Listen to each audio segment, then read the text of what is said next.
and we're now heading towards our final session of the day. Our final speaker for today is Alex Gorbich, CEO and founder at Blackthorn AI. Alex will discuss how innovative technologies like VR Healthcare Studio and AI-powered health assistants are transforming the healthcare landscape. Hi, everybody. My name is Alex. I'm PhD in AI and CEO and founder of Blackthorn AI. Today, we'll talk about unlocking the power of data in generative AI for healthcare. Our problem that we will talk about today is unstructured data. Unstructured data is as text documents, PDFs, scanned documents like images, books, reports, and everything you have in your hard drive and your company object storage. Only 20% statistically are in your database and somehow used by business intelligence so that your C-level can make use of it and it helps in corporate decision-making.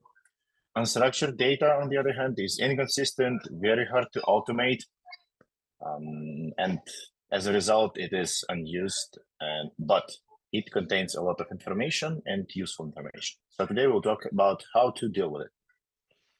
Here is a big picture of a solution that we offer to unstructured document data extraction. By unstructured documents, we mean PDFs, doc file, TXT file, charts, graphs, web pages, scanned documents, and with using our proprietary tool, we can convert them to structured data. It can be CSV, JSON, Excel, a database table, any structure that you prefer. So here you can see an example of an Excel file header and JSON with keys and values. Let's briefly review legacy approaches and their struggles. So yeah, the most adopted one is manual. People manually review those files and type the data into a database or anywhere for the data to be used. Of course, it is labor intensive, slow, and as a result, expensive. Document parsing. By document parsing, we mean, first of all, only TXT and doc, sometimes Excel files. Anything that we can read with something like pandas and other things where we can touch this text. The drawbacks are, first of all, this is only textual data. Second, we have to invent fragile parsing rules, and they are not universal. For every document type or a set of documents, you have to reinvent the wheel. You have to develop new parsing rules. As a result, it's a high development effort. As a result, it's expensive. For scanned documents, there is a long time we see OCR. Yeah, everybody who worked with OCR knows that it makes mistakes.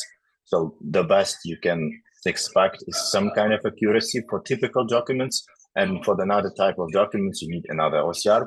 You have to fine-tune these models, and whatever you try, you still have context issues. And you have to map those fields. It's another difficulty. And it is not universal. It is a high development effort. As a result, it is expensive. But recently, I think you all know that we got a technological breakthrough. And the name of this technological breakthrough is LLMs, large language models. You saw, and we all know that we have AI, the subfield of AI machine learning, and the subfield of machine learning is deep learning. So recently, this classification system evolved, and now we have a specific field inside deep learning. It's called generative artificial intelligence, or Gen AI, been on hype past year since ChatGPT appeared. And inside here, the most popular technology adopted is large language models. And as you might guess, we utilized it to develop this tool. So this modern solution is made of LLM and something that is called RAG, or Retrieval Augmented Generation. And this tool allows, actually it's a data vector database with the LLM. It allows to guide LLM and use knowledge sources to navigate through the context and make the information retrieval more information completed. Its benefits are reduced development efforts. Yet you don't have to reinvent the wheel for every type of the document. Usually you tune it to some set of documents, like a few hundred, and then it works for the rest. It's very easy to adapt to different layouts, and you don't have to map information, etc., etc.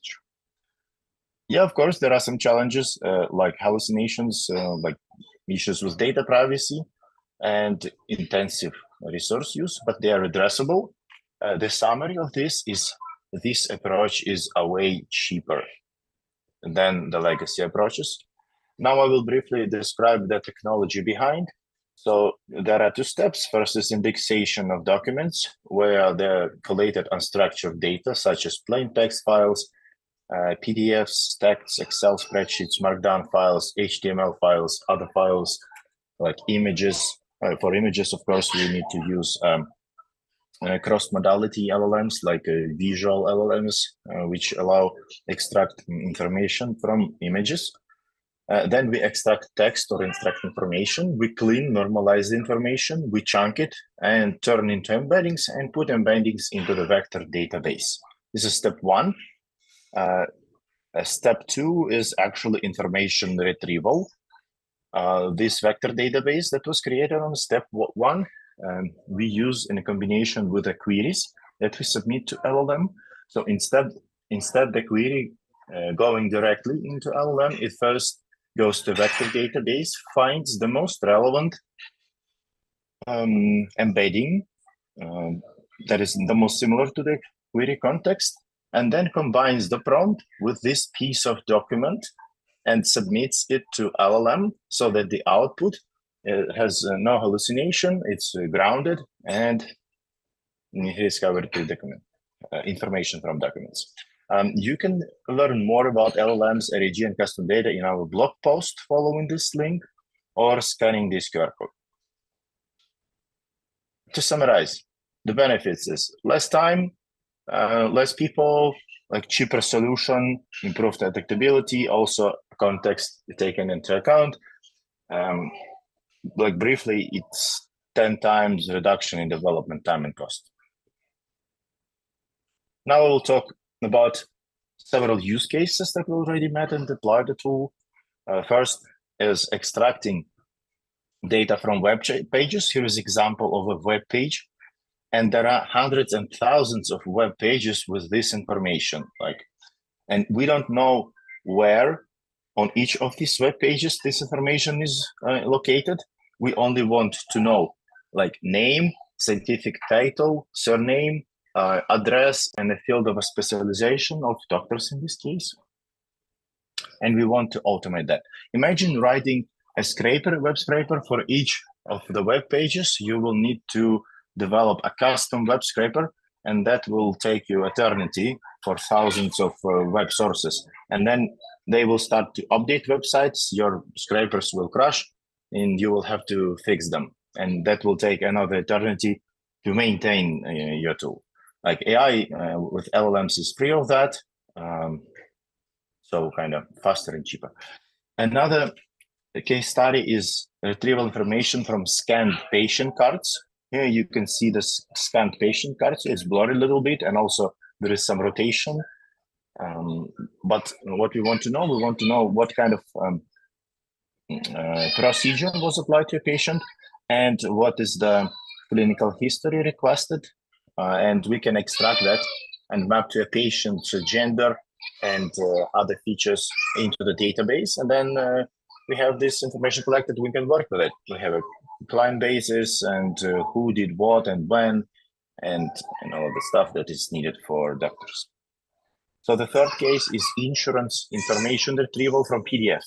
So an insurance company has a tons of PDFs where they applied propose something or reports on their customers, and with using the tool, we retrieve like client rating, what type of product was offered, language, in which state, programs, and other things. You can see it's automatic. The fourth case is extract information from educational technology PDFs. So we have people that undergo or apply for a study in a particular like school or university, and then they have education program records where they have name, number, and also features of a student. And these documents differ in structure, and content is more or less the same. Sometimes some pieces of context are missing, and we also want to handle that.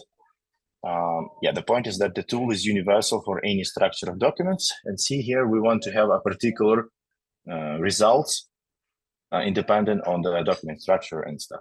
And see how the tool collects information.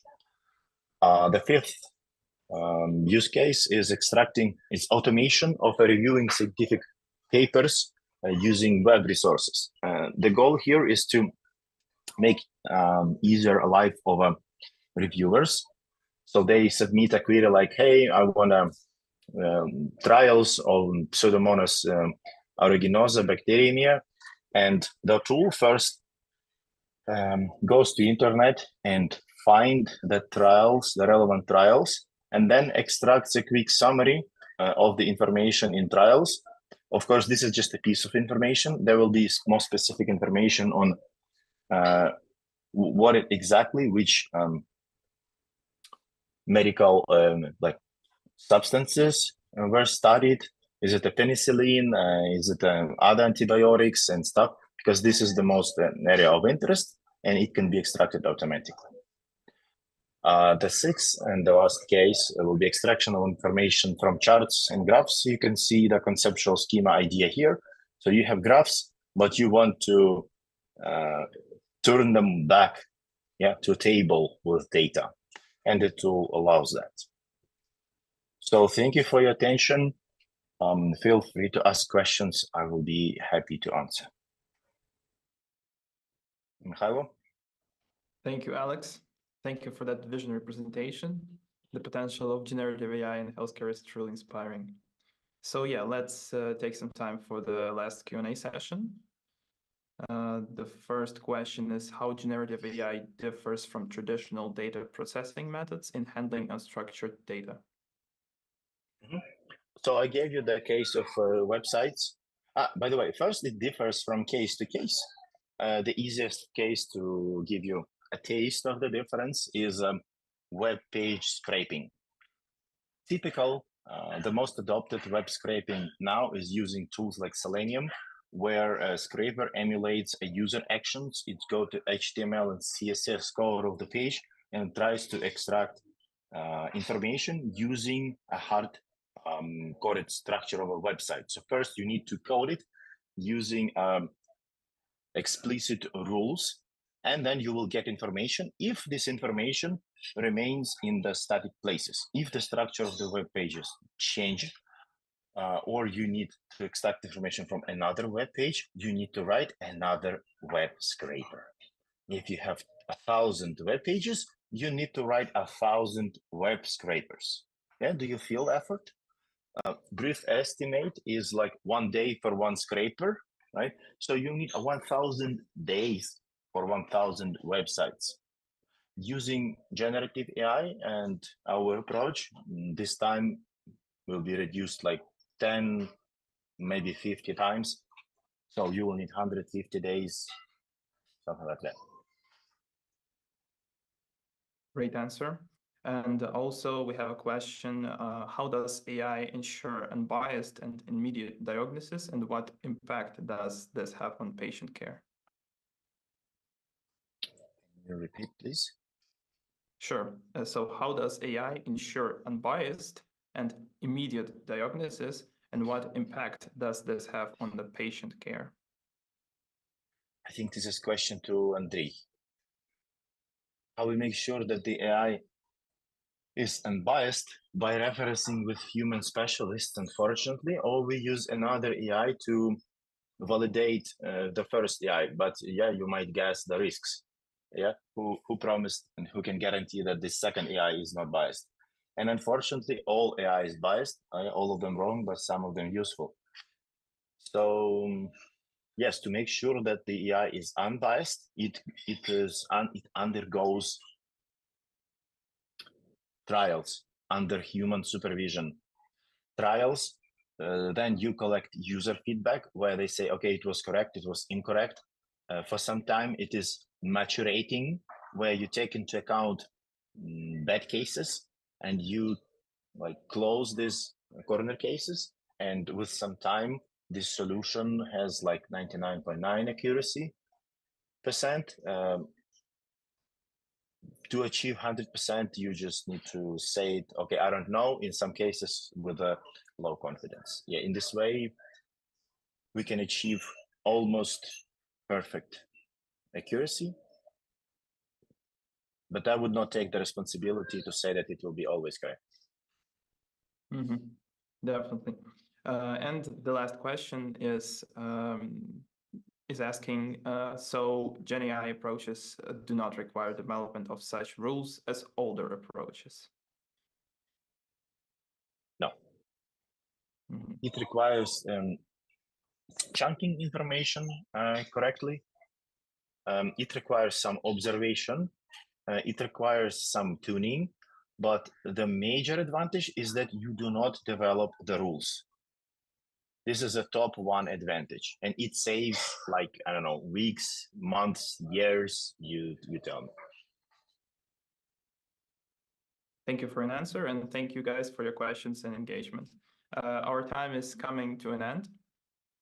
Thank you everyone for joining us today, and we hope you found the sessions informative and inspiring. We'll send you a recording of the event and additional materials via email. Also, don't forget about the special deals we mentioned earlier.